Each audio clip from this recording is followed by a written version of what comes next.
talking about. My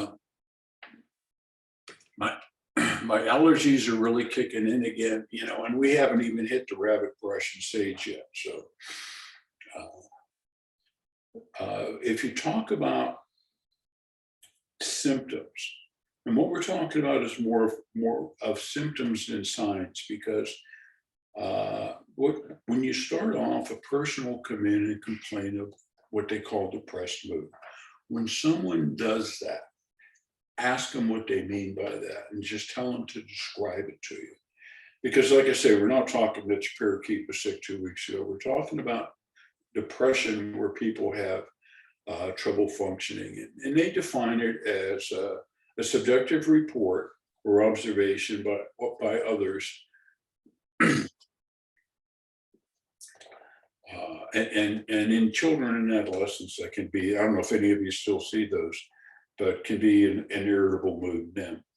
And you have a loss of interest or pleasure in almost all activities, no matter what it is. You don't feel like doing anything, and nothing makes you happy anymore. And you can have, this is what's interesting, is more, you can have an unintentional weight loss or gain. And this is interesting because if it's been a regular patient of yours, you can compare weight. But if not, you ask them, are you?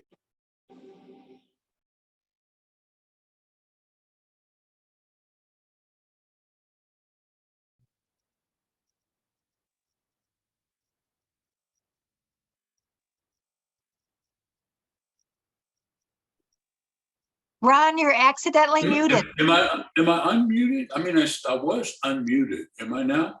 Yeah, you're good now. Sorry, Don. That was me. Okay. All right. I got carried away.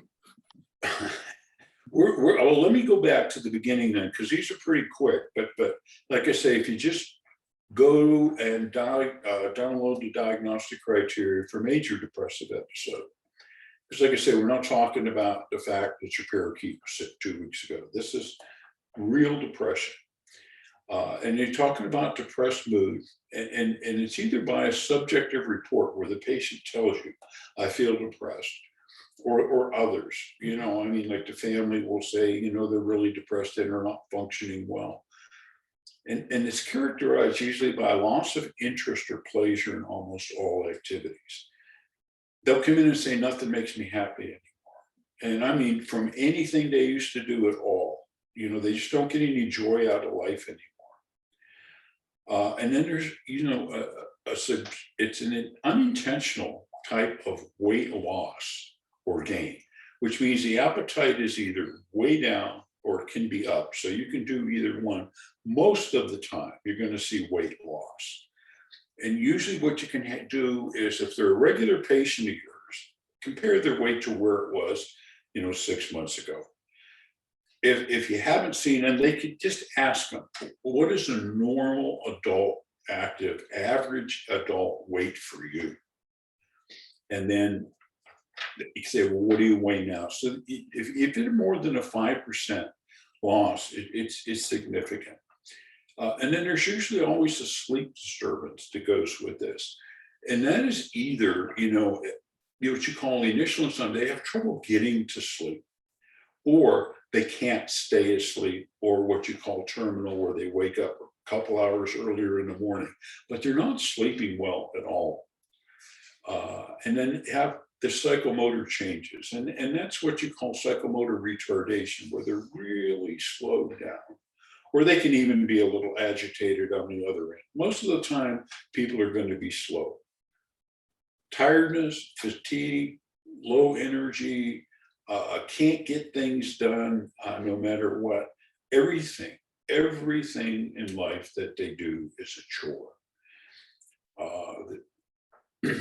Tiredness, fatigue, low energy, and decreased efficiency. They can't seem to stay on and get things done. Then there's a sense of helplessness, a sense of worthlessness, and it's inappropriate guilt. No matter what happens, they feel it's their fault. And then inability to think concentrate or make decisions. And a lot of times you'll get that from them directly, or, you know, if one of their family members came in with them and they'll say, you know what, no matter what I ask them, they say, I don't know, you know, you decide.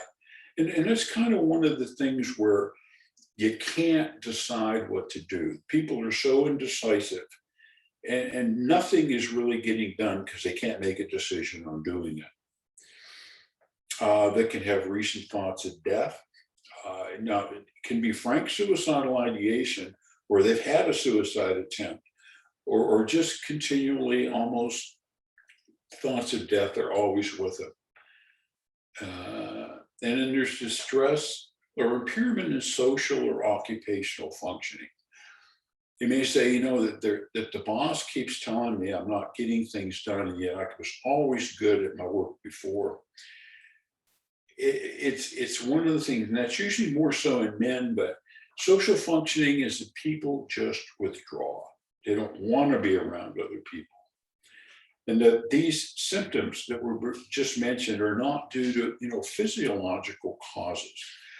Because one of the things you don't want to miss and sit and treat is try to treat somebody with antidepressants, for example, if they're hypothyroid. We'll get to that in a minute on just general screening tests. But you can give somebody truckload after truckload of antidepressants, and they're not going to get better until you fix the underlying cause, whatever it is. Symptoms, what they use the term here, symptoms are not a criteria for a mixed episode. Now, understand a mixed episode refers to someone who's depressed, but a mixed episode is that they may also be a little hypomanic or manic. Most of the time when people come in and complain of depression, I mean, I've been doing this for 45 years. I have yet to have a patient come in and say, Doc, can you help me? I feel too good. I'm waiting, but I haven't seen him yet. And then, you know, a lot of manic relative. But one of the things is that you also want to make sure that you're not just talking to someone because they're experiencing bereavement. You know, if they're basically mourning, you know, one of the most important things to do is, if hopefully they have some support, but I mean, it is to let them mourn. Mourning is a normal process that people go through. If you interrupt that, you get a protracted bereavement, which really doesn't clear up. Most commonly what you'll see is, can you give my mother something because dad just died, and she's crying and she's nervous, and the rest of us are having trouble dealing with it. If you can get the family support, and the support anymore is a little more difficult to get because families aren't together. They don't stay together like they did before. The best example I can give you is a neighborhood I grew up in was about 80-90% Italian. Grandpa would die. And what did grandma do? Well, she moved in with either her oldest son, you know, or her daughter. And, you know, she was there, and that's where she stayed until she died, because she didn't just dump people in nursing homes then. But she also had support of her friends. She had support from the church. She had support, lots of outside type of supports, which people moving around tend not to have today. And if any of you see patients in nursing homes, I think you'll know exactly what I mean when somebody gets dumped and, you know, they don't have any visitors because nobody comes. Excuse me. But then you get on to other things like cognitive symptoms of depression, which are also, it's not just a mood disorder. And one of the things they'll generally describe to you is that they feel kind of helpless, hopeless, and worthless, no matter what. And when you have those symptoms on top of it, you have to realize that depression is an illness like others, but it's a disorder of thinking as well as mood. And if you don't focus on those, they're easy to overlook. people will come in and just flat ask them, you know, when they're done with all their stuff, their intake, do you feel helpless, hopeless, and worthless? And most of them will say, yeah, absolutely. You know, and it's like, it's amazing to watch them even perk up a little bit, because they think like, well, somebody understands what I feel like. I say, I don't feel what you feel, but I said, I can understand what you feel. And the thing is listen to the patient. Also, an important thing to always ask them is there a family history of depression in your family?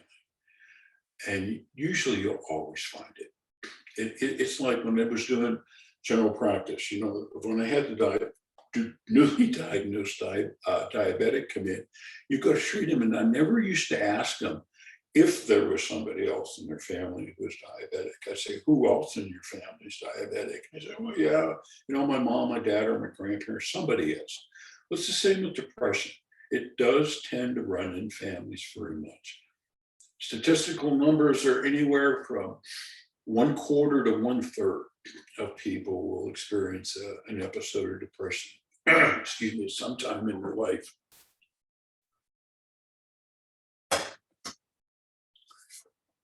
Let me just run through these real quick again, and then we can move on to some other stuff. But if the things to just generally keep in mind is they have to experience a change from their previous functioning. If there's a change in functioning, either they notice it or people around them notice. And the symptoms have to be for what they use the criteria of 2 weeks plus. But if it's less than 2 weeks, it can be anything. And and then the symptoms of depressed mood, which we went through. But one of the things you definitely want to do is not be overlooking things that, you know, can cause depression. I mentioned hypothyroidism before, but it's one of the things you want to really, really focus on is just if you order just a general screening blood work on most people. When I say general screening stuff, if it hasn't been done by whoever is referring the patient to me, I always tell a patient to bring in their last lab works they've had done, and if not, I'll order them. But at the minimum, I'll order just a CBC, a metabolic panel, a thyroid panel, and I always order a CRP. And one of the reasons for ordering CRP is that, you know, you're looking, if you think about it, depression, along with so many other illnesses, are inflammatory caused. You know, if you're dealing with the inflammation, it needs to be dealt with, and this is where it gets into choice of antidepressants. If you order a highly sensitive CRP, and it's depending on the study you read, they say some say above 3, but others say 1 or above. Choice of antidepressants is very, very important. If it's above 1 to 2, you use something like bupropion, which is more of a norepinephrine inhibitor. If it's below 1, you want to use an SSRI. And that's just that they tend to respond a little better. If you're going to use an antidepressant, and this is just want to emphasize, no antidepressant is more effective than another. You can basically put them all on a dartboard and throw a dart, and efficacy-wise, pharmacologically, they all get compared to imipramine, which has been around since the 1950s. And none of them actually statistically work better than another.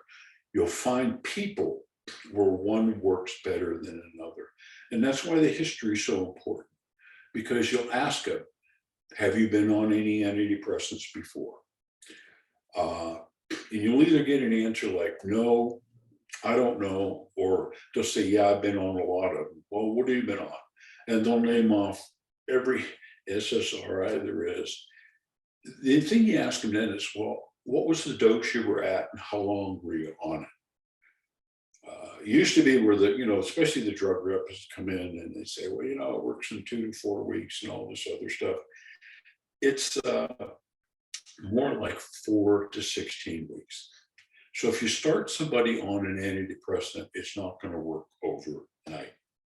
We'll get to some other things that can be more helpful, but if you think in general, pick out an antidepressant or two that you feel comfortable using and stick with those, but get the dose up to where it's adequate and be a little patient, because if you're seeing any type of response, keep them there before you start doing anything. If it stops and it plateaus for you, increase the dose a little bit. So if you don't feel comfortable with an antidepressant or it's new, don't use it. And it's like when I used to teach residents and interns and medical students, it's like using an antipsychotic. Stick with one that you're comfortable with, that that you're experienced with. Just because the drug represents, and here's a new drug, the new drug doesn't work any better than the old drug. The difference is usually a side effect profile. And remember, if you're using, especially SSRIs in people, about a third of them will experience sexual dysfunctions. In females, it's usually, anorgasmia or slowed orgasmia. In men, it's impotence usually. But, you tell them this when you start, and then question them about it when you see them back. And the thing about it is, I always tell them, if it's going to go away or get better, it'll get better within the first couple of months. If it doesn't get better, it's not going to get better. And there are things that you can do to add to help that. But it's something that people just need to be aware of, because if you don't ask them, usually people will not tell you. And one of the ones that I generally have people kind of steer away from, if they're not familiar with the drug, is Effexor, that's venlafaxine. And the reason is because people do respond to it very well when they haven't responded to others. But when it comes time and somebody's been on, you want to taper the drug. It's a very slow taper because people can have frank withdrawal symptoms from it, and it's really unpleasant to watch. For example, I remember seeing somebody that when I was doing some work at the prison system, and it was on the inpatient unit, and this guy was in a full-blown withdrawal. What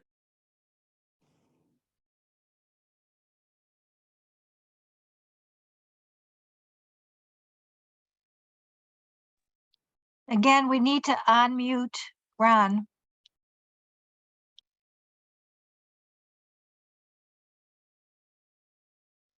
Ron, you're muted again. All right, well, I don't know how that happened. I didn't touch anything.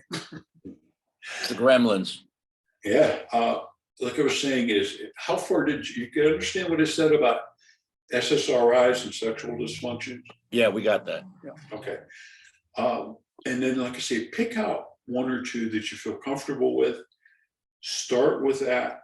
You know what to expect, but if you're going to do it, stick with it and be patient. And instead of 2 to 4 weeks, it's more like 4 to 16 weeks. If somewhere in there the person is responding even slowly, stick with it. When they plateau, increase the dose rather than just changing drugs. Most commonly, I'll have somebody come in and they'll say they've been on, you'll name them all. And you say, how long you been on it? Well, I was on it for a week, it didn't work, so we switched. That means nothing, okay? And one of the ones that I caution people with is that, like Effexor, which is venlafaxine, if you're not familiar with it and using it, basically stay away from it. Because I mean, it's not that a drug doesn't work, it's very effective. And I use it in people who haven't responded to others. But what you want to watch out for is when people will not get their refill or they won't do something different, they'll go into full-blown withdrawal. And it's kind of ugly to see. I remember seeing a guy when I was doing some work for the Department of Prisons on the inpatient unit, and he had just come over from the jail, and Department of Prisons didn't have it on their formulary, so he spent the entire weekend without it. He was quite an uncomfortable guy. But you got to really watch. It's not, again, I don't want to emphasize, not that it doesn't work, it works. It's just to be familiar. If you're not real familiar with the drug, don't use it. And it's the same, like I said, with the antipsychotics. When I used to teach residents, find what you're comfortable with, find what you're familiar with, find what you recognize, and stick with it. If it doesn't work, refer. But you got to realize that most antidepressants are prescribed by primary care providers, not psychiatrists. So like I said, just be familiar with what the ones you want to use and use them long enough and get the dose up. And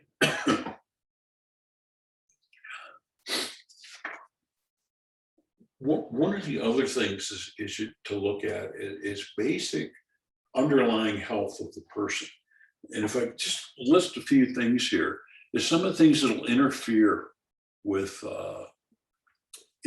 response to antidepressant treatment. You know, it's cardiovascular health, obesity, trauma and isolation. If a person, you know, is heart is bad for whatever reason, their cardiovascular health is not good. Those people, because about 60% of people respond to initial treatment with an SSRI. If they all have cardiovascular problems, it drops down to about 40 to 30%. And if there's inflammatory reasons, you know, it's even more so. So if you realize that most influences or most diseases that we have in our body, whether it's, you know, in your brain or in your heart or somewhere, are inflammatory cause. If you can get somebody's inflammation decreased and under better control, you're going to make it better for them. You're going to make it better for everyone. But they'll also survive a little better. And trauma and isolation, you know, if a person is basically by themselves, they have no social support, they have no religious support, they have no friends, they have no outlets. Maybe they've just recently retired and they don't even have work interactions. A person's at a really high risk of suicide. And just keep that in mind, because if you can, you know, you can get somebody hopefully hooked up with some type of support group, which may sound like it's not very much, but if you have no support at all for anything, support groups serve a very important purpose.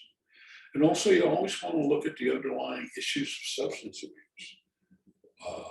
It's like I tell patients, you know, if you're interested in drinking and drugging, you know, you can't continue if you're depressed unless you want to stay depressed.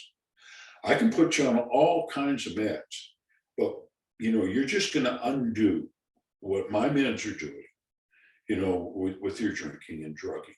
So it's important to know the history of someone, you know, and whether, like, just flat ask them, do you drink? Do you drink every day? Do you use any other drugs? And when you get the response, which is very typical now, well, I don't do anything but smoke pot. Okay. You got to understand that the concentration of THC is not the 1 to 3% that it was back in the 60s. I mean, it can be as high as 15 to 20%.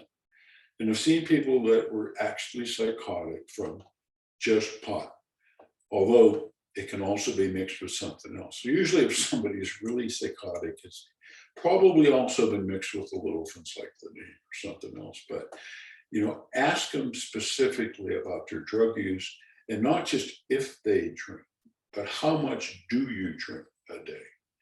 And when you get the question like, well, I just have one drink a day. And that reminds me of a patient that I knew pretty well that I saw back when I was doing my residency, and had a medical student go down and do the interview, and then we processed it. And we got through everything that the guy had done. I said, how much did you talk to about his drinking? He says, yeah, he only has one drink a day. I says, well, I want you to go back and ask him, you know, to describe his one drink. As everybody else who ever went to Germany when they were in the army, they get these huge steins, you know, and he only had one drink. He would pour the entire fifth in his stein, but he only had one drink a day. So what I mean is you got to understand where people are coming from when they say it. So you say, well, I only have one glass of wine. You say, how big's the glass? I mean, it's a simple question, but it's important. And if you don't address the underlying substance abuse, you're not going to really be able to address the depression. And the depression is why they present, but it can be from multiple other problems. If you want, we can move on just a little bit and talk about antidepressants and take some questions. But like I say, in general, as a rule, if your C-reactive protein is elevated, the two antidepressants that tend to work the best are Wellbutrin, which is bupropion, and nortriptyline, which is the active metabolite of amitriptyline. They tend to work a little bit better. If it's below 1, use an SSRI. They're very safe. I don't know if any of you remember when Prozac first came out. Prozac first came out right after Wellbutrin, bupropion had been pulled from the market. And it was pulled from the market because I think somebody gave 4 tons to a rat, and the rat had a seizure. Well, the old recommended levels for Wellbutrin were up to 600 milligrams a day. And you know, it's the same with SSR or with tricyclics, antidepressants, the old Elavils and imipramines and stuff.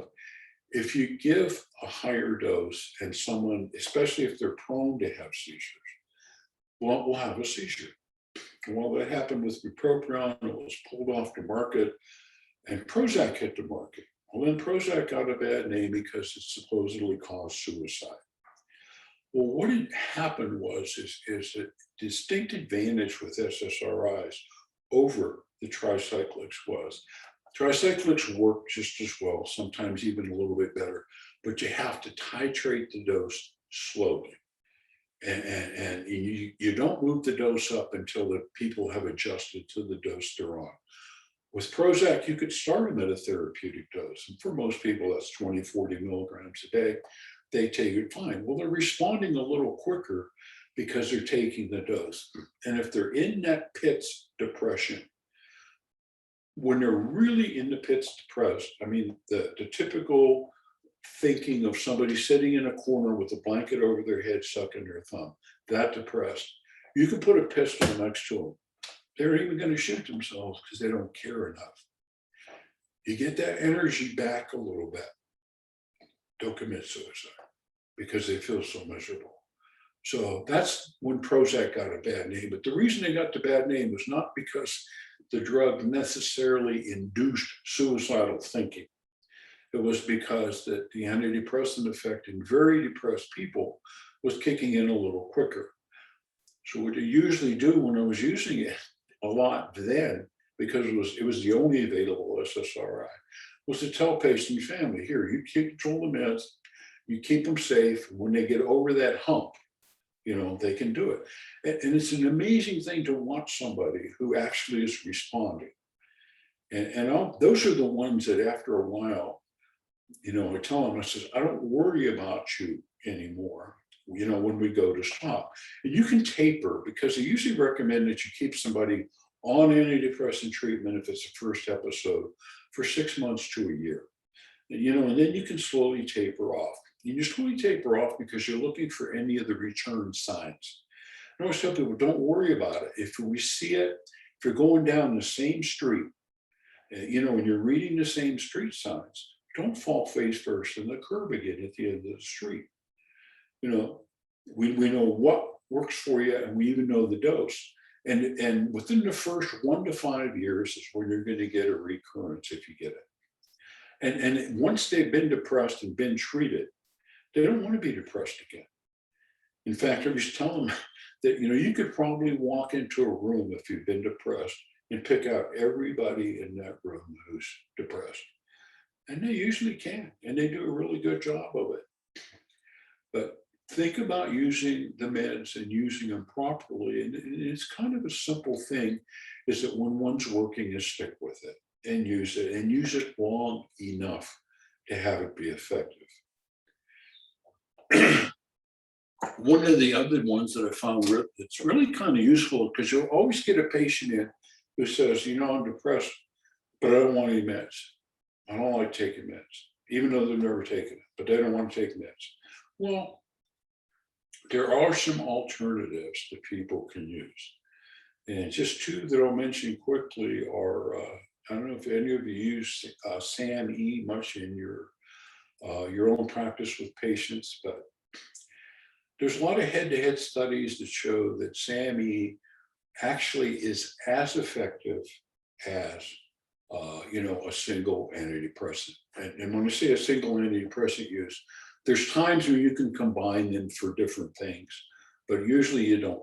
It's something you don't want to get into unless you absolutely have to, or you're very familiar with the drugs. But SAMe, people tolerate extremely well. Sometimes people will get a little nausea, sometimes they'll get a little diarrhea or an upset stomach, but it's over the counter, it's fairly cheap. The only thing I'll caution you on is, get a better brand, make sure it comes in a blister pack. And one of the things I recommend for people here is that they go to Costco and get it there because the price is down and it's reasonable. The doses are anywhere from 400 milligrams a day to 1,600 milligrams a day. So normally you get the 400 milligram tablet, tell them they're going to feel a response within. That's one of the ones that's amazing, within 1 to 2 weeks. And if they're starting to feel better, just tell them stick with it as long as you're feeling better. And I usually let the patient then titrate the dose. You can move it up to one a day, then one twice a day, which would be 800. I says you can move it all the way up to 2 twice a day, which is 1,600. But it is very effective in a lot of people, and it can also be used safely. In people with a lot of medical illnesses, it's a good anti-inflammatory. It's neuroprotective. I used to use it a lot when I was doing a lot of consults, inpatient consults on Parkinson's patients, and had some pretty good results. But it can be used in augmentation for SSRIs and augmentation for, norepinephrine reuptake inhibitors. Can be used for a lot of things. It actually can be used a little bit in dementia patients. They tend to calm down a little bit. So rather than, if you're still doing any nursing home work, rather than immediately going in and starting them on an antipsychotic, which none of them really help as far as that, you might want to try some SAMe. It works pretty well. One of the other ones is L-methylfolate. Kate was originally out under the brand name Deplin, but L-methylfolate also tends to work in people, or at least help in people who have that elevated CRP. But it can be used, it's usually about 15 milligrams a day. When it was brand name Deplin, it was pretty expensive. I think I have a patient now, and she says she orders it off of Amazon and gets a 90-day supply for like 30 or 40 bucks. So usually in those people, you'll find that if any of you like to do, genetic testing on people for drug response, please go ahead. But usually you'll find it more effective in people who have an MTHFR deficiency. That's methylene tetrahydrofolate reductase. But a lot of the genetic testers test for that enzyme. And if a person is truly lacking in it, they never fully convert folic acid to L-methylfolate. The final step is lacking. You can give them a dump truck full of folic acid, and it will not help. And it's just like with folic acid and B12, you want to make sure that if a person is not responding, like even to the SAMe, in combination with other things, get those levels done, because those are easily correctable levels.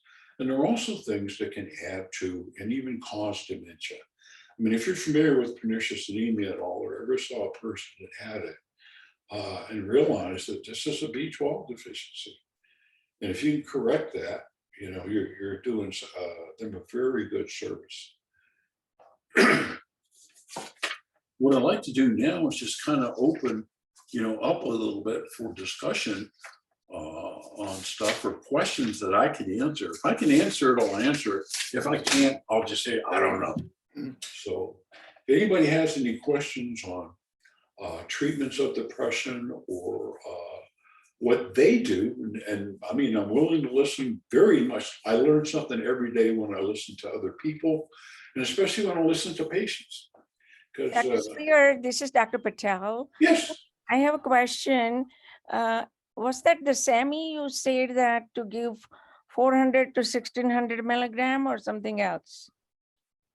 oh, the range is there. 400. Start them at 400.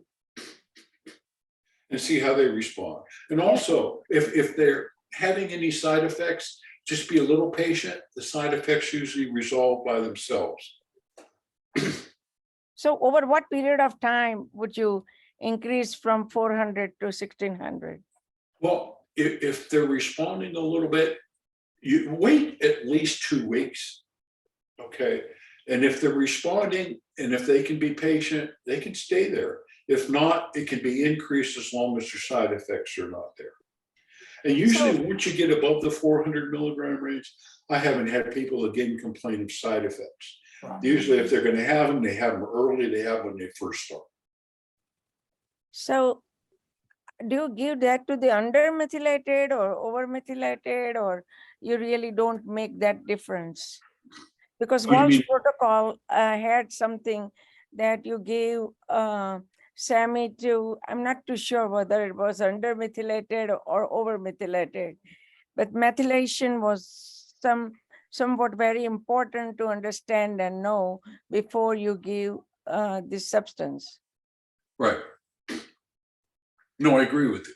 It's just, I thought you asked me about dosing, and I'm sorry, because I've just got my new hearing aids and I'm trying to focus in.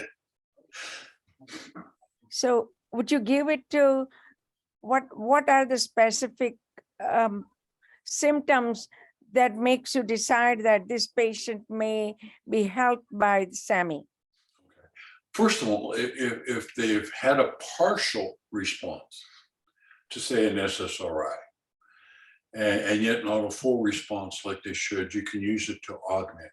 Second of all, but the patients, some of them that I see, they'll come in and they'll say, I don't want any drugs. And your body already has SAMI in it. I mean, it's not like adding a foreign substance. You can explain it to them and tell them if they want to try. And always encourage people, you know, if you take it and it's helping, continue. If you take it like anything else and it makes you sick, quit it. You know, don't take it. If you give the patient control a lot of times, I think that's one of the most important things, because they feel like less put upon. And it's not like, well, you have to take this. And again, I mean, experience is the same across the board, even what medical illnesses you're treating. You treat somebody with high blood pressure and they stop taking their meds and they have their stroke or their heart attack because, and then a patient I had when I was practicing in Arizona got a call, and the calls, as you all know, always come in between 2:30 and 3:30 in the morning. And it's, Dr. Centric, are you there? Yeah. Your patient George is here. Yeah, he had a stroke. What was his blood pressure? Well, it was 280 over 170. Okay. And you just see him, his blood pressure was great. So you go in and say, well, admit him, I'll be in and see him. So you get in and see him. And it's like, yeah, he had a stroke. You say, well, you know, George, what did I tell you would happen if you didn't take your blood pressure meds? Stroke. I says, well, you know, you made it. The people take, their blood pressure is fine, and they don't want to put it together that it's okay because they're taking their medication. And where I've seen that most often is in treating psychotic patients who actually their voices go away and they're doing really well. So what do? They stop their meds because they don't need them anymore. And it's the same with the CME. It's like I tell people, take it for 6 months to a year. At that time, you know, if you want to try off of it, start tapering back and see what happens. If your depression comes back, get back on it. What about use of niacinamide? The Dr. Abrams' group, they were using the niacinamide in a larger dosage. So do you have any experience using that? Not necessarily for treating depression, but I know it in larger doses is used a lot for hyperlipidemias with some good results. And it also tends to elevate HDLs a little bit as well. Thank you. You're welcome. They're done. Ready for the first question. Oh, one of Okay. the other ones, just want to mention that one of the recommendations that used to come out all the time was St. John's wort. And it was used a lot in Europe, and using for treating depression, not necessarily major depressive disorder, but in other less severe types of depression. Personally, I've never seen any good results with it. And it's just like, one of the most common things when people come in and they complain of is that they can't sleep. And one of the drugs used very commonly by a whole lot of physicians to treat insomnia is trazodone. And trazodone is also an excellent antidepressant. If you got to get the dose up to 400 to 600 milligrams a day. But in lower doses, use a lot to treat insomnia. Well, you can't use that very much with St. John's wort, or you get the bleeding problems. But it's just keep in mind, I've never seen a good result from St. John's wort personally. I know there's stuff in the literature, but I'm just telling you, I haven't seen. I do use that, Dr. Spear, in our patients, those who have a infection and like a Lyme infection or co-infection. And if they have associated symptoms with depression or anxiety, and we do the scoring on the Beck's inventory score. And many times we put them on St. John's wort. And if they respond, but usually they do not respond with one capsule, but we usually give them 2 to 3 capsules all at once, and maybe twice a day, and they have a good response to that. And also, if they have a very large appetite, it also helps to reduce the appetite. So I don't know if some other physicians have the similar experience or not.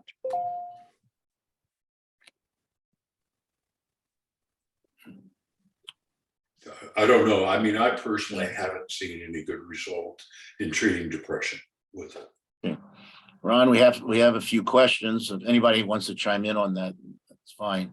What is the suggested taper for Effexor and modalities to assist in the taper? Well, you know what? It's just all I can say with that in particular is go very slowly. The patients that I have on Effexor remain on Effexor because it's the only thing that's ever worked for them. And we're not looking at a future taper. But let's just say that you have somebody at 225 milligrams, which they recommend as a max dose.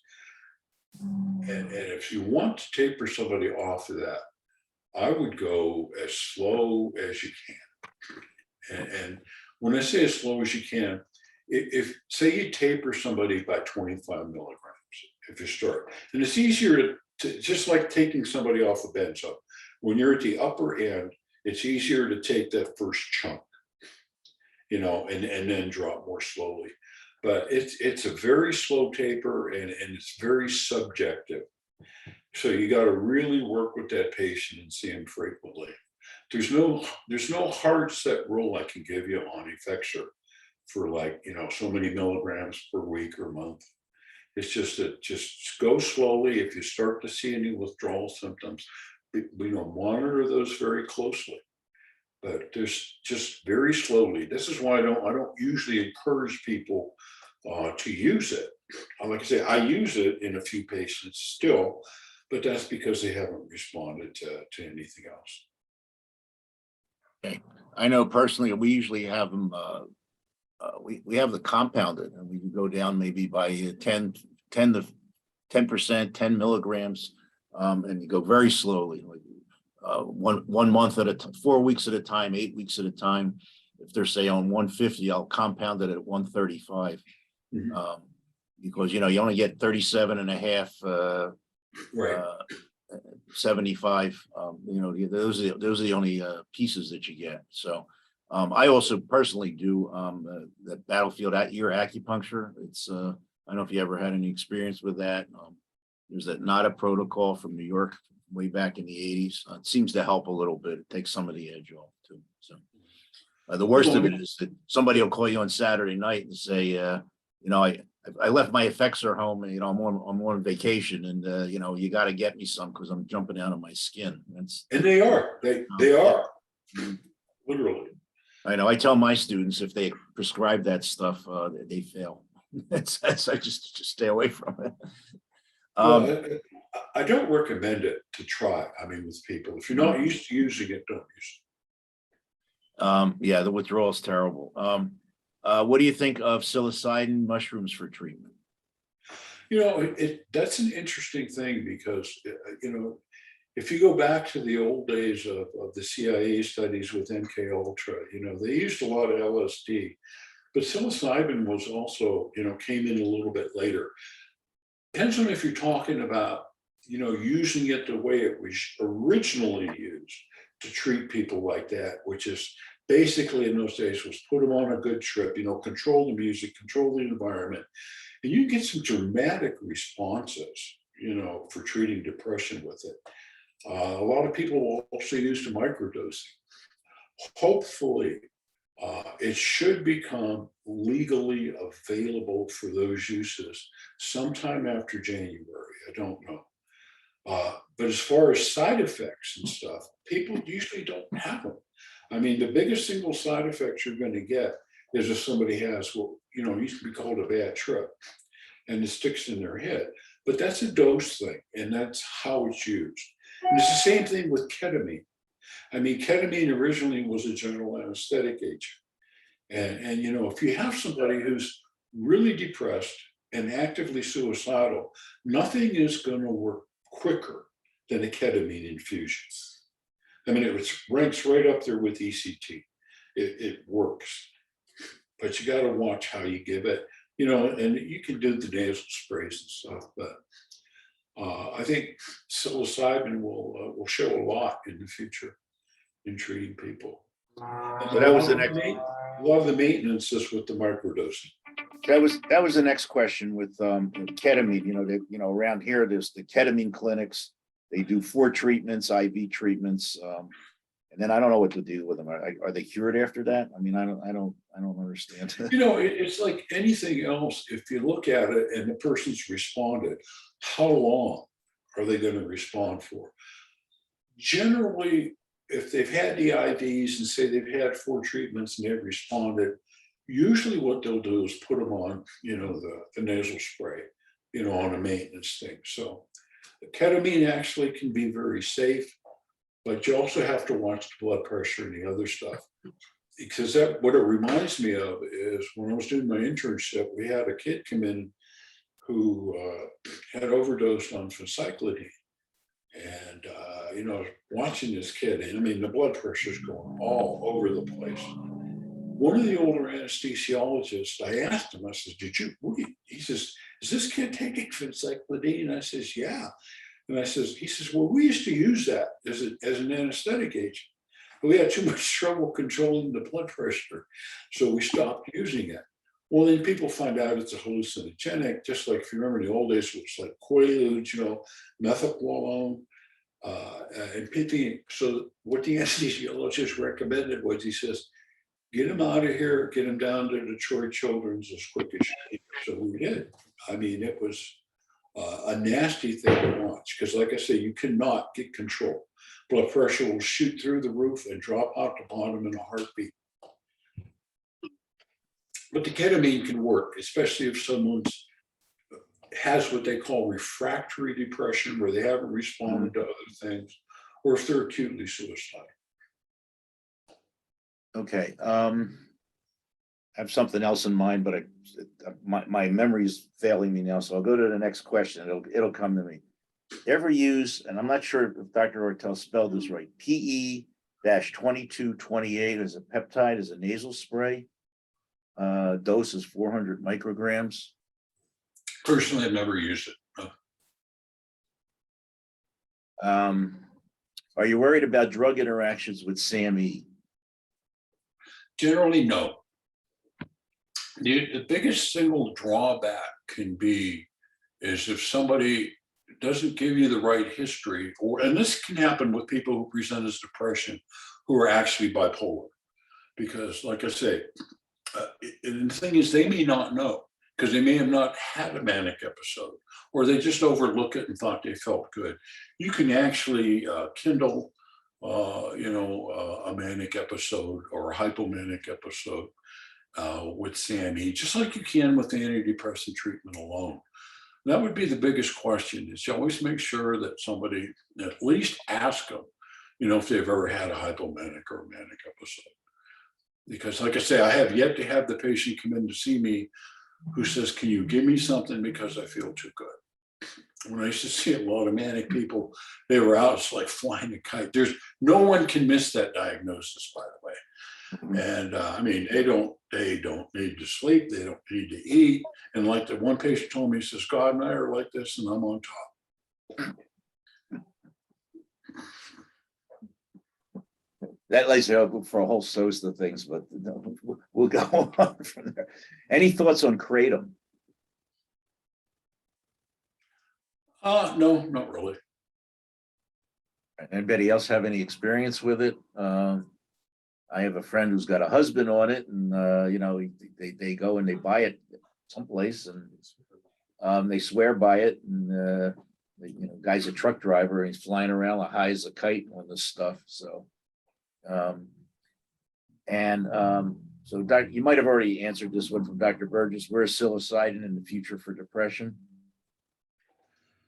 Yeah, and like I say, depends on if things keep moving the way they are, it should be hopefully available legally in after the first of the year.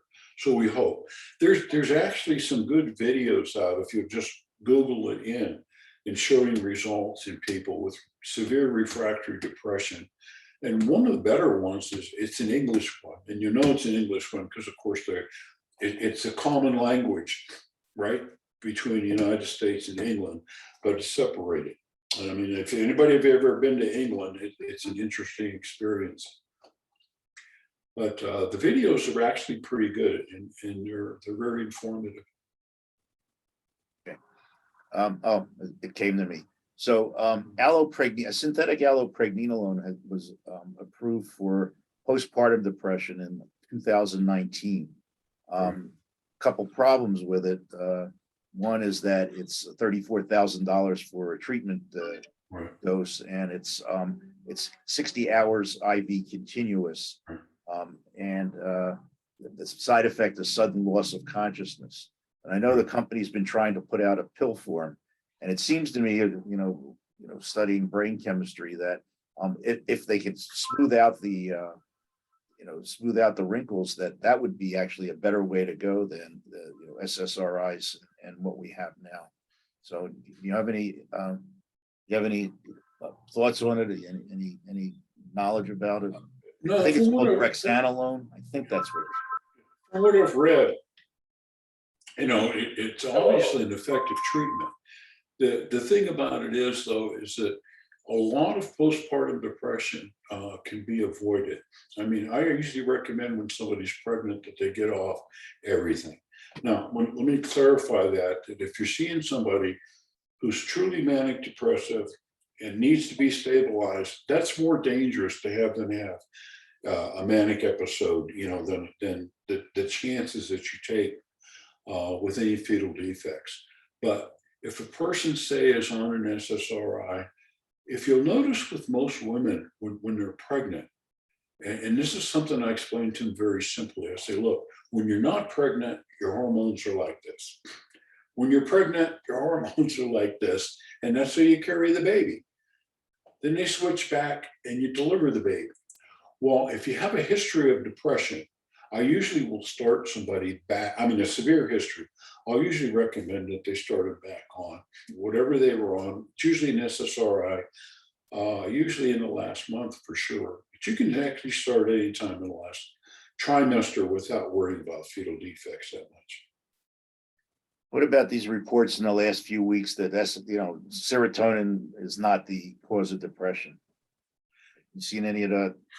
I do, and it's like everything else. Before you discover that, it's always somebody will find something and show it. I'll tell you what, between serotonin, dopamine, norepinephrine, those are your primary that we understand now neurotransmitters. It isn't that you want to do just one. It's like when something is purported to be, and they are selective serotonin reuptake inhibitors. Okay, so you're going to inhibit the reuptake of serotonin, boost the levels, and in theory, have depression get better. If the serotonin interacts with everything else, every other neurotransmitter in your brain. So adjusting one doesn't necessarily mean that that's the only thing that you're adjusting. So it's just a matter, if you're treating depression with an antidepressant, the best advice I can give you is find something that the person tolerates well and something that they will take. Because I always tell people, you can have the most undepressed medicine cabinet there is, but if the medication doesn't get into the person, it isn't going to do any good. Sort of like using your treadmill at home for hanging clothes, right? Well, yeah, if it works good for that, that's fine. Well, and that's one of the other things is that if somebody's depressed and withdrawn, is trying to get them a little more active. I mean, if you find that one of the best treatments for chronic inflammation is physical activity, it helps. Oh yeah, I agree. Another question on peptides. Have you used any to treat neuropsychiatric disorders? Specifically synapsin, BPC 157, CLANC, or CMAX? No, I mean, I haven't used them though. I know people have used them, but I haven't. Okay, Dr. Hartman, any experience by you? You asked the question. Yeah, I'll be using a synapsin to treat ADHD, and doesn't provide like the Adderall effect, but it helps people with focus. So it's a nice way to use basically a B vitamin rather than an addictive substance. And I've had some good success using synapsin for autistic disorders and improving behavior in children. There are some reports out in doing that, especially with ADD and autism, but I haven't used it to treat, depression at all. Yeah, haven't used it for depression yet, no. Where do you get it? Well, compounding pharmacies will make it for us. They'll make it. Okay, great. Yeah. Okay. Don't run away. We may need you for peptide talk. What dose do you use? What dose? It's a standard dosing synapsin. It's RG3, like 2.5 milligrams. Nicotinamide riboside, I think it's 50 milligrams. And methylcobalamin is like, I think it's, again, 2.5. It's super low dose because it's an intranasal suspension. Okay, great. Okay, Ron, how do you evaluate pseudo dementia caused by depression? Well, that's kind of an easy one, because if you feel that at all that it could be that, you treat them, the depression gets better, the dementia gets better. And it's depressive pseudodementia is actually a very big rule out, especially in geriatric patients, and especially because you're showing up in the age range where you're going to see more dementias. And if you feel it and you have doubts and you've ruled out very basic causes like anemias, hypothyroid dysfunction, B12, folate deficiencies, and they're not anemic, and they're not a diabetic, and it's treated, give them a shot. I mean, it's very well worth doing. Okay, will do. So from David Kahn, patients not wanting drugs, they've seen success with fermented ginseng, and that's one of David's products, and I've used it too. And yeah, we've had really good success with that. Multiple doses. What you find is usually American ginseng, you know, as opposed to the others, tends to be rated a little bit better. Right. Affects autonomic nervous system balance.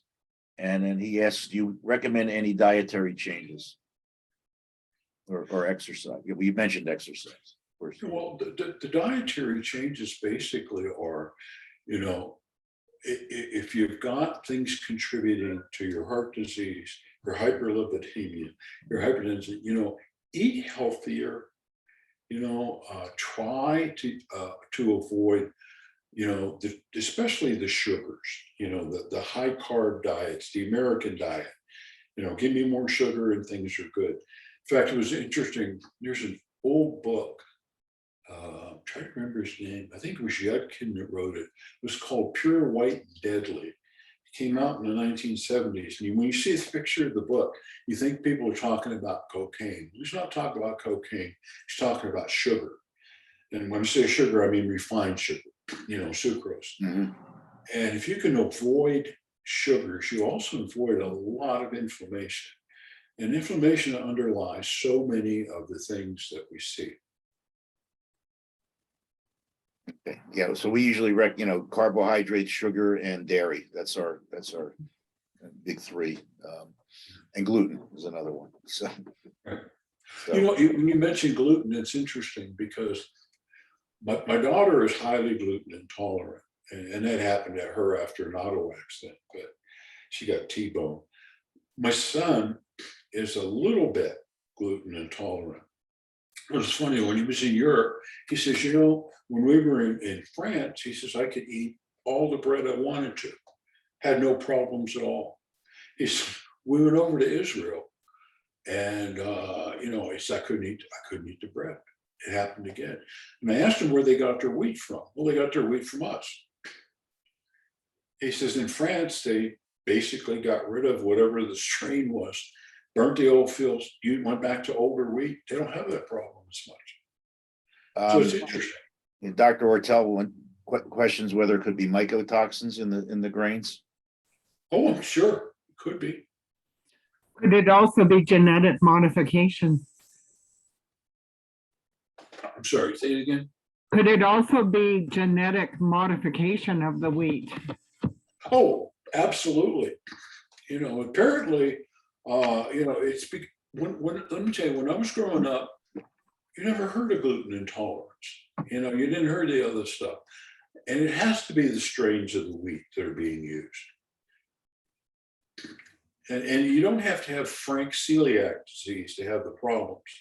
You can be gluten intolerant mildly or majorly. So yes, a lot of it has to do with what we use. Mycotoxins. Yeah. In grains. Can you hear me okay? I hear you fine. Yeah. Okay, so, my name's Catherine. I want to thank you so much, Dr. Centric. This is really helpful. And I've struggled with depression. It's been a family issue, and wheat is definitely a contributor. And also, I just want to affirm and express my gratitude for what you said about depression related to bereavement, because I work with hospice, and people so want to cure something that's very natural and a process. And I just appreciate what you said, because it has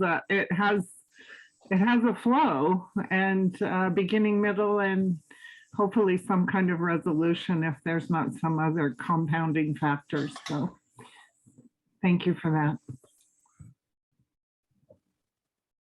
Okay, great. That's all the questions I have in the chat. Anybody else have any questions for Dr. Centric? This isn't a question, but I don't know if any of you are aware that the common way to harvest wheat, if it's not organic, is to spray it with herbicide, wheat and all the grains anymore. That gets rid of all the weeds and it's much easier for them to harvest. But that doesn't do anything for us, obviously.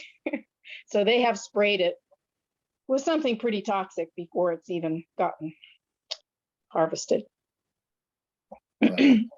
Don't say it doesn't do anything for us. It makes us all miserable. So Well, it's doing its job. it makes your job Yeah. very Yeah, we'd be profitable. out of maybe. business otherwise, right? There you go. Look on the bright side. Yeah, yeah, GMOs and lots of herbicide. There you go. Mhm. Okay. Sorry. Hey, Ron, Dr. B. yes, go ahead. Sorry. Hey, no, I was gonna mention that for anybody that's having trouble getting people off venlafaxine, sometimes you can actually even just switch them to desvenlafaxine. And then that seems like it, if you keep them on that for like a month, it's so much easier to taper. You just do every other day for like another month and then they're off. Okay, what was that again? You said it kind of quickly. Desvenlafaxine, the more, well, it's like the right enantiomer of it. Okay. It's basically the active metabolite. Mm-hmm. Yeah, it's, I mean, it just seems to have so much less side effects.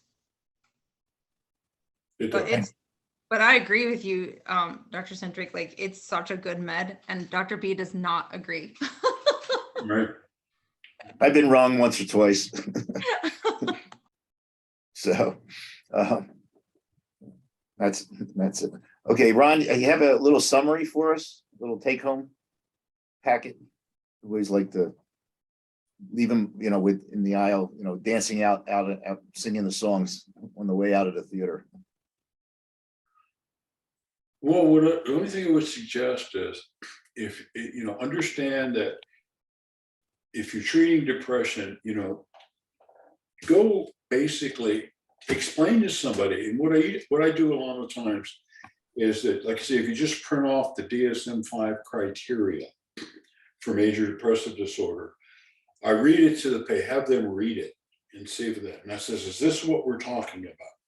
And if it is, pick out a medication that you're comfortable with, that you have used, that you understand the side effects of, and use it and get it up to a therapeutic dose and be a little patient.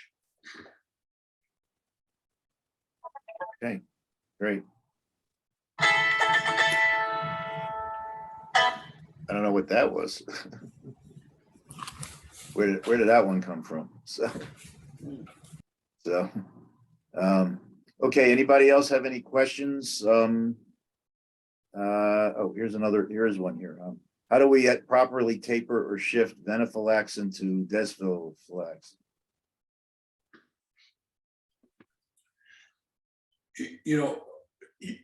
I wouldn't even recommend it. Well, you can do that. And actually it has less side effects. So if you can switch them over, say you're at a top therapeutic dose, use a therapeutic dose, and then gradually taper the desvenlafaxine off.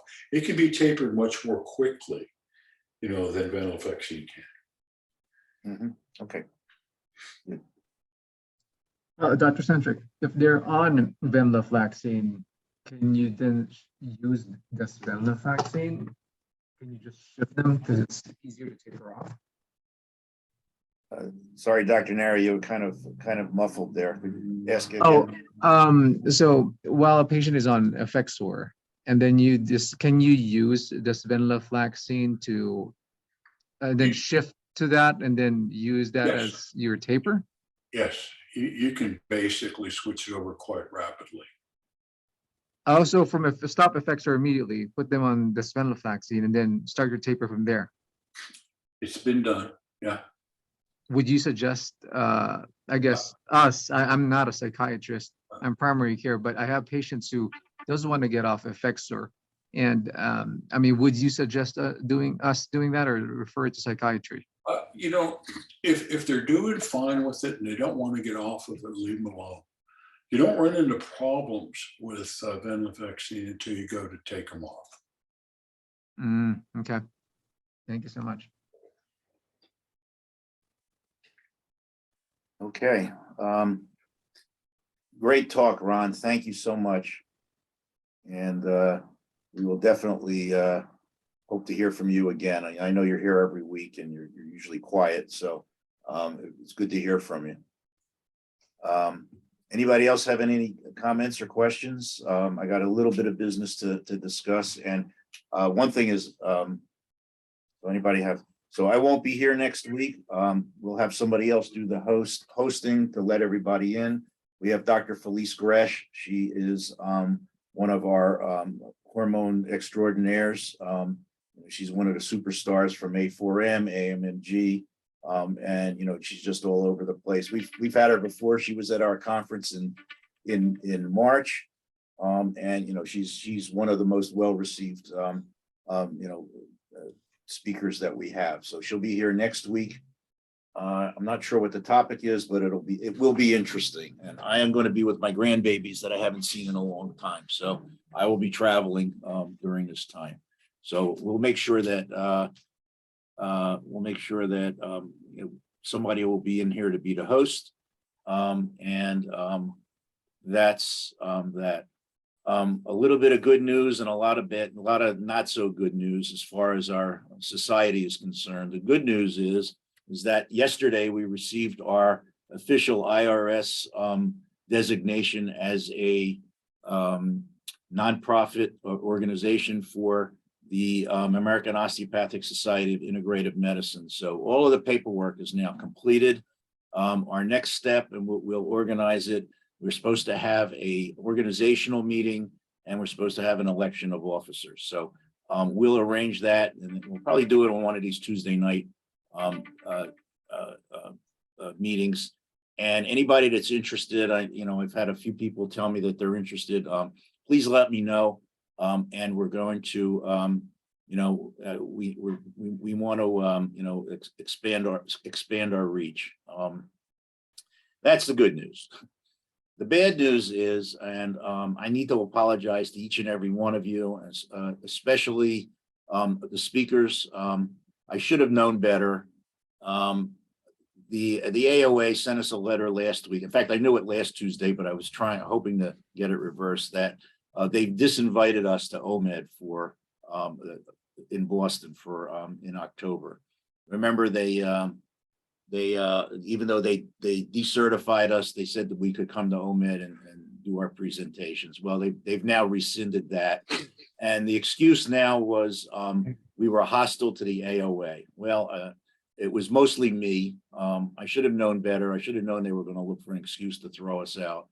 And I apologize to everyone, especially the speakers. If anybody, who's on here as a speaker that has spent money, to go to Boston, please let me know. We'll do our best to reimburse you, at least some of it. I'm probably, if I wasn't before, I'm probably persona non grata now, definitely at the AOA.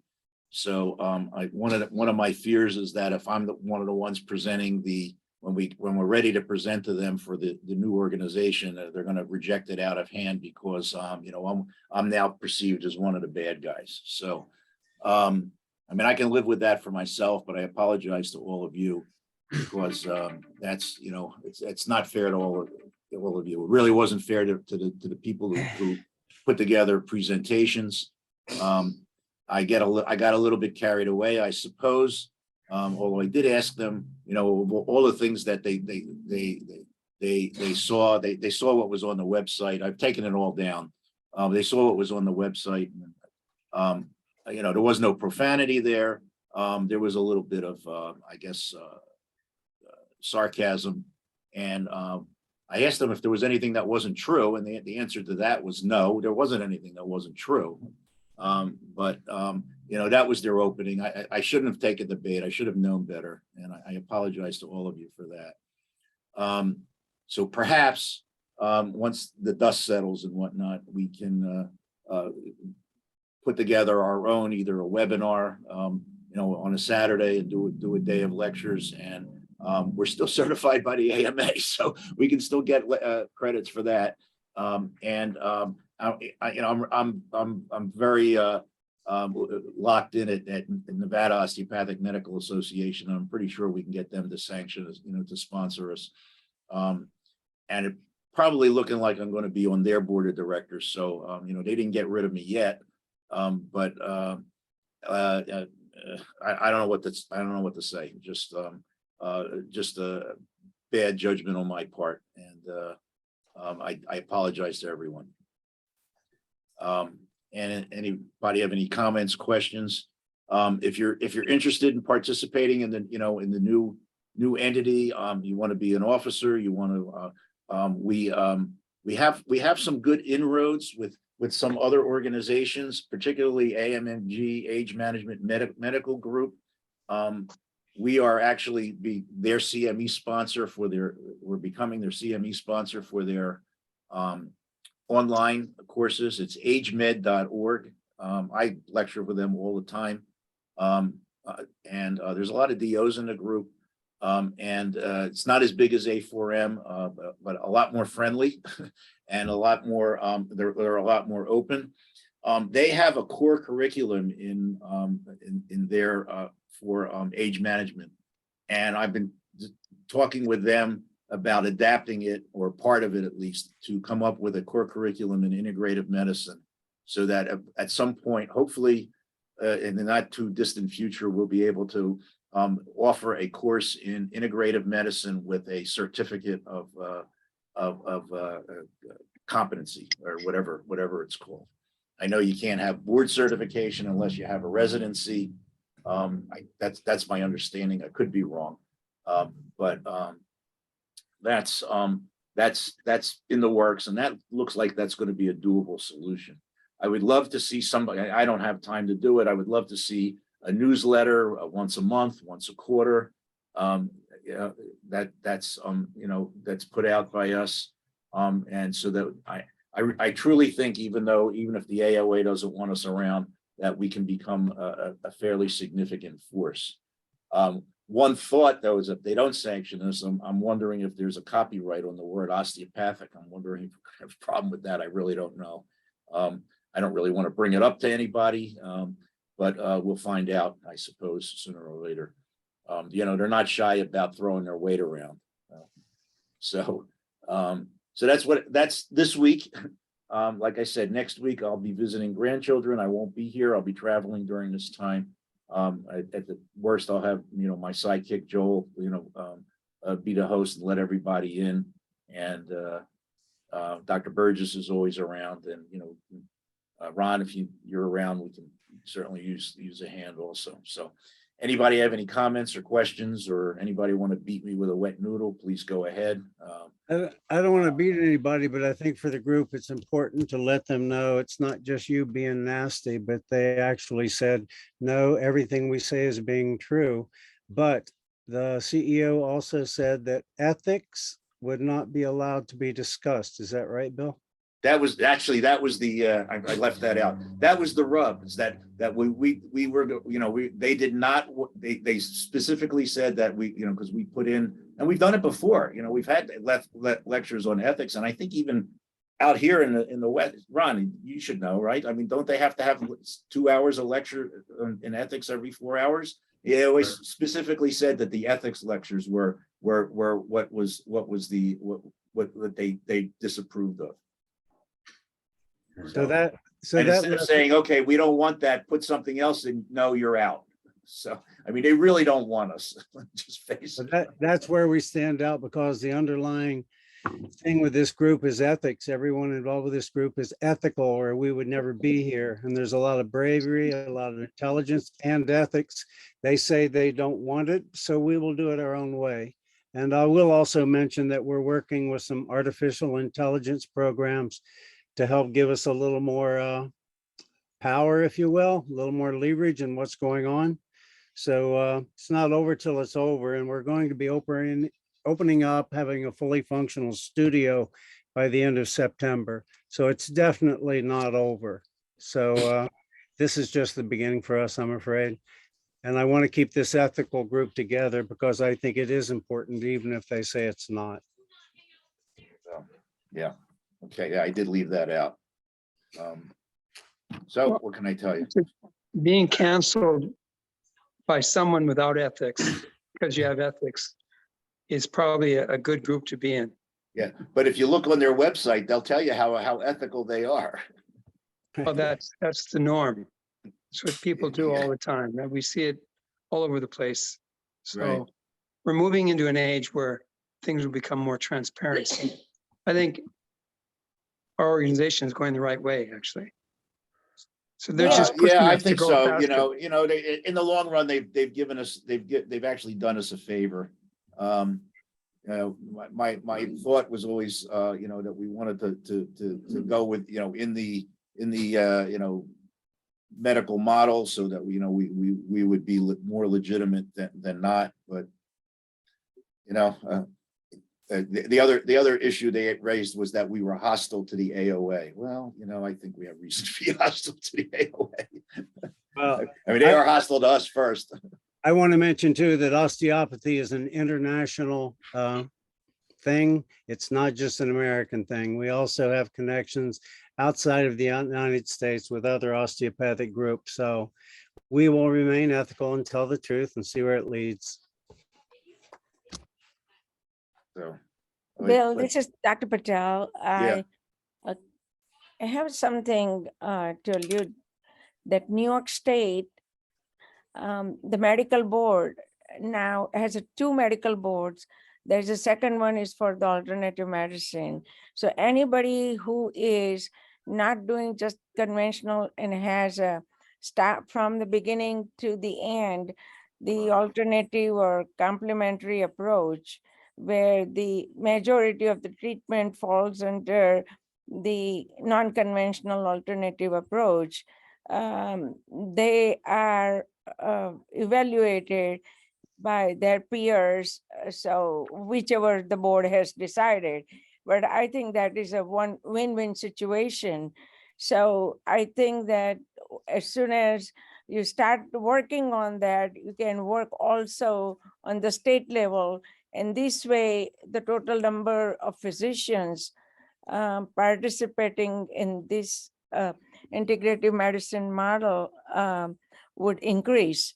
But I just want you to pay little attention to that too, because all right. physicians want to know that Was if they that- is- practice these, are they protected?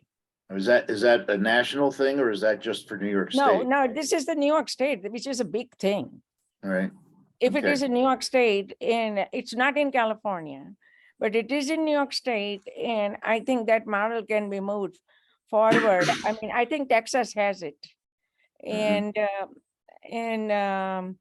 Texas has it. I'm not too sure about Arizona, but Arizona has alternative medicine board, if I'm not mistaken. Well, Arizona and Nevada have homeopathic boards, and traditionally the alternative medicine practitioners here have used the homeopathic board as sort of their licensing, sort of backbone. So you can get an HMD, it's called, and be licensed by the homeopathic board, and there's one in Nevada and there's one in Arizona, that I do know. So real quick.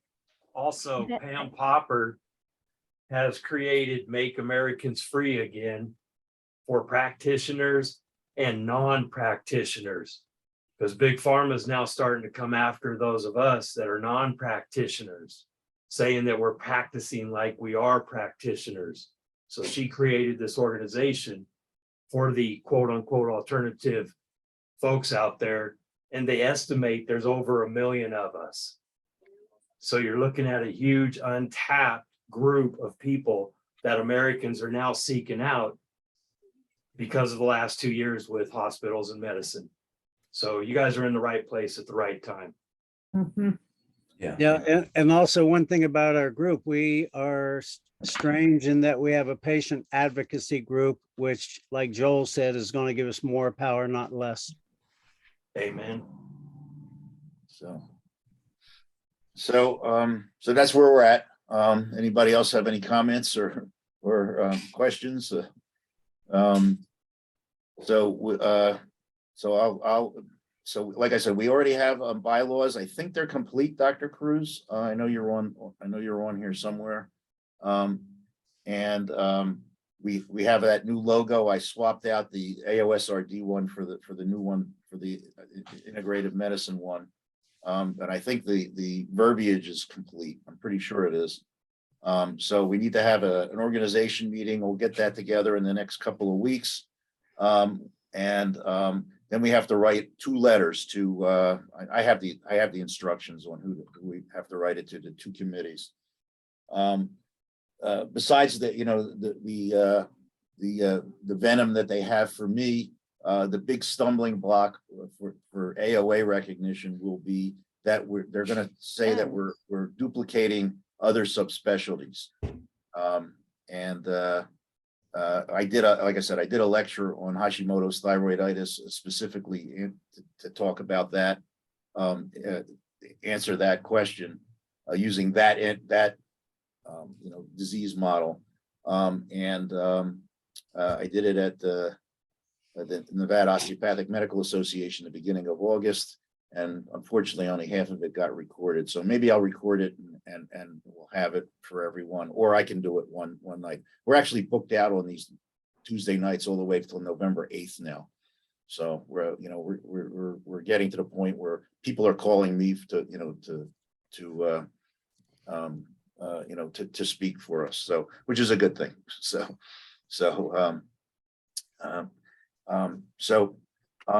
That's about all I have. If not, I'll see you all in 2 weeks.